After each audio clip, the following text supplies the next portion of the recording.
Parents, you've heard about the gut-brain connection, but really it is the other way around. So many people we meet have cleaned up their diet, they've added probiotics, they've run all the food sensitivity panels, and tried more supplement protocols than you can count. But the child is still struggling with the same gut issues, the same mood swings or eczema or sleep problems. The truth that most parents haven't ever been told is that you're not failing, you're just working downstream of the real underlying problem. When it comes to your child's gut, the brain is in charge. It's not the food, it's not the bacteria or the microbiome, it's the nervous system that tells the gut how to move, how to absorb nutrients, and when to calm down inflammation.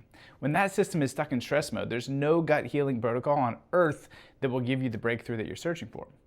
So let's get into the details here. You've heard all sorts of stats about this, right? 90% of the body's serotonin is produced in the gut, or 70 to 80% of the immune system lives there. So it's natural to think that if we work on gut health to improve these challenges, it's going to make a difference. But what is missed is that these gut problems don't happen on their own. They're controlled by the vagus nerve. So instead of talking about the gut-brain connection, we need to flip that order, call it the brain-gut connection. If we understand that, we can start to get to the real root causes here. I mentioned that vagus nerve. Let's explain what that is. Your vagus nerve is the regulation system of the body.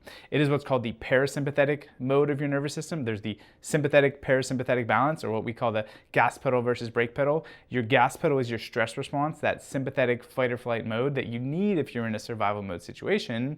But what we really want to be coasting and living in is the parasympathetics. That is the brake pedal, and that is primarily your vagus nerve. When that vagus nerve isn't functioning properly, you're gonna have all sorts of downstream issues because you have all gas, all stress with no break. And so yes, you're told that the gut is involved, and absolutely, you're gonna do lab work, you're gonna do testing, and you're gonna find a super jacked up gut. But what we're missing is that that isn't the real root cause issue. This is kind of a silly analogy or framework, but think of it this way. Imagine your vagus nerve is the head chef in the kitchen, and the diet is the groceries. It's the supplies that show up. Without the chef giving the proper orders, the perfect supplies, the perfect grocery list, the perfect food doesn't turn into a great final product, right? It's a chaotic kitchen and nothing is going to work out like it's supposed to. And that is really how this situation is working. No matter how high the grocery bill is, no matter how expensive the supplements are, you're not going to be getting much out of them without the proper coordination and regulation. Without that head chef really calling the shots, there's going to be issues. So let's talk about the vagus nerve.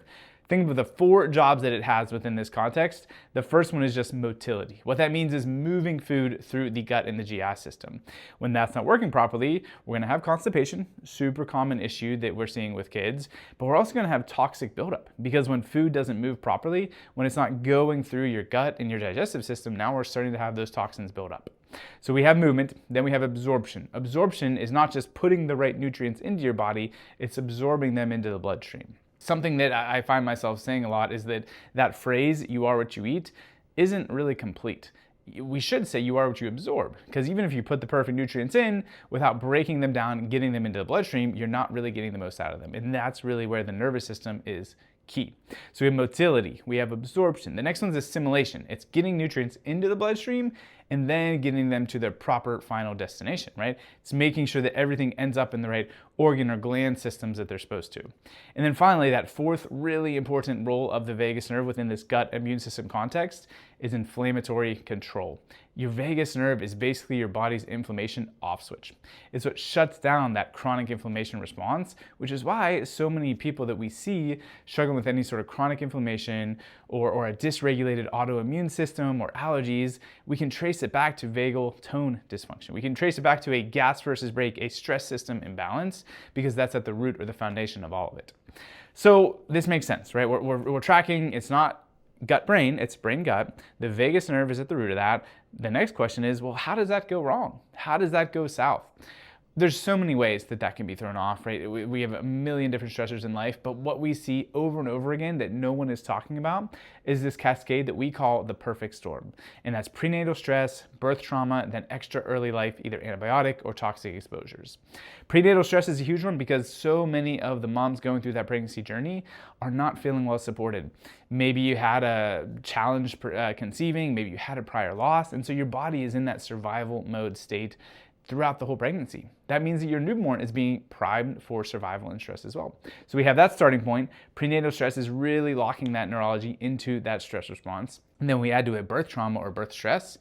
Man, that becomes even more damaging for the newborn because now Almost always where that shows up is within that brainstem upper cervical region. This upper neck is the most important air traffic control center in the body, and this is where that vagus nerve is coming out. It's a cranial nerve, comes out of the base of your skull, runs right by those first couple cervical vertebrae. So when we have a birth process where there's either prolonged labor or things got drug out really long, contractions were really intense, maybe there's malposition in that birth process, or what's really, really common, forceps, vacuum extraction, or C-section, where we're pulling baby out by that head and neck, we create a massive amount of damage and torsion in that region.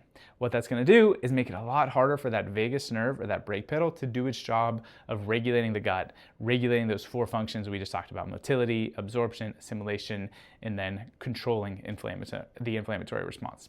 So we've got this perfect storm brewing, right? We've got prenatal stress, newborn is primed for fight or flight. We've got birth trauma, where now we're slowing down that brake pedal response. And then what do? We add to it antibiotic usage, we add to it environmental toxic exposures, and all the things that our kids are being hit with within that first 6 to 12 months of life. Those antibiotics are going to wreck the microbiome and make it even worse, although chances are it wasn't good to begin with. Environmental toxins are going to add inflammation without an ability to regulate it with no vagus nerve, and we just have this stress recipe brewing and brewing even more. Guys, diet and supplements are important. I don't want you to fuel your body with garbage, but they are not enough on their own. It does not matter what you are putting in if it cannot be broken down and cannot be utilized. Now, don't take that as license to just go wild and drink Mountain Dew and eat Doritos and Cheetos all the time and live on that. That's not going to help. That's only going to make these problems worse. But without getting to these root cause neurological challenges, your diet and supplement protocols are going to be really limited. You're not going to get much impact out of it. Healing has to take place in the proper order. And that's really the final message I have for you here is we've got to follow development to get the end results that you want. Healing takes time, but it never happens unless you start with that foundation. And the foundation is neurology. The foundation is that operating system of the whole body, which is the nervous system. That's why when we get that healing first, when we go through that phase of care, we see this progression throughout care where a lot of times early on it's sleep and gut changes, right? That's the early phase of development. Think of a newborn. They're eating and sleeping and pooping, right? That is basically their life. And so when we're starting on that healing journey neurologically, those are a lot of times the early soft signs that we see. It's sleep and gut improvements. Next up, we tend to see immune system changes. Kids aren't staying sick as long. They're fighting off infections quicker. Their skin is calming down. They're having less eczema or allergy responses. And then we get onto the more higher, more complex neurological challenges: behavior, emotional regulation, speech, focus, anxiety. Those final tiers take more time because they're higher up that hierarchy. They're higher up that developmental chart. And a huge part of that too is how old is your kid when we're going through this, right? Are we meeting them at 6 months or 6 years or 16, right? It takes a lot less work when we're earlier on in that process because those stress patterns haven't been as deeply locked in. So that's my advice, parents. If you are like many people who have poured so much into your kids' gut health, their immune system regulation, but you still feel stuck, you still feel like they're not getting everything out of it that they should, maybe you're missing the nervous system. Maybe you skip that step, right? That foundational benchmark that then you've got to build from. If that part was skipped, you're not going to get the same impact out of it. It's not going to be useless, right? You still can absolutely make progress and make changes, but you're going to really be behind the 8 ball and not see that happen as it should. And then oftentimes you're going to see plateaus, right? You're going to see kids get stuck after a little bit of wins and a little bit of progress. So let's fix that first. Fix that gas versus brake balance first, and then you can get way more out of those supplement and detox protocols. That is why I love our scans. That's why the scans and assessing the nervous system is such a crucial part of what we do at Thrive. Is because we measure that neurological function. We measure how is your vagus nerve doing? How is our body handling and responding to stress? And if we're stuck in that fight or flight state, we know what's the game plan, what's the blueprint to get them out of that. And that's when we do progress scans. As a part of that initial care plan, we're gonna check in at regular intervals and make sure we're seeing change, make sure we're seeing those end results that we need to do. So if that's what you're missing, please reach out to our team, send us a message. We'd love to walk you through that process, get that scan set up for your kid. And I cannot wait to meet you soon and help your family thrive.